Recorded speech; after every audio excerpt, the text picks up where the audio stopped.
ভারতকে কিভাবে টুকরে টুকরে করবে এই ধরনের জ্ঞান কাজ চলছে।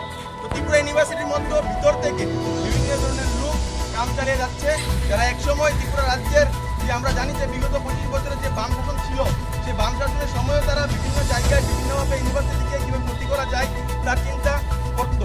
এখনও তারা হাতে জাতীয় ফ্ল্যাগ নিয়ে তারা এই ধরনের কাণ্ডকীর্তির মধ্যে নেমেছে এবং তাদের মূল এজেন্ডাই হলো, যারা বলে যে লাল কেল্লার লাল ঝান্ডা লাগাতে লাগবে, তাদের হাতে কোনোভাবেই আমাদের রাষ্ট্রীয় পতাকা মানান, যারা বলে যে ভারতে টুকরে হোঙ্গে, তাদের হাতে কোনোভাবেই এই ধরনের জাতীয় পতাকা মানান চলবে।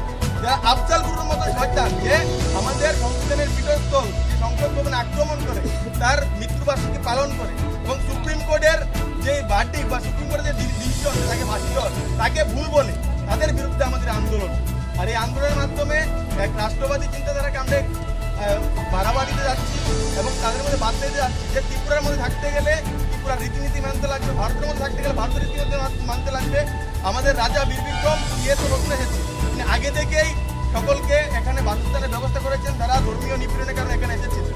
তো ত্রিপুরার ঐতিহ্যকে রক্ষা করতে হবে, বিভিন্ন পশ্চিমবঙ্গে অনেক কিছু তারা করেছে, আর নয়। এখন থেকে এখানে যেইভাবে রাষ্ট্রবাদী চিন্তাধারা বিকাশ করবে তাদের কথাই এখানে চলবে।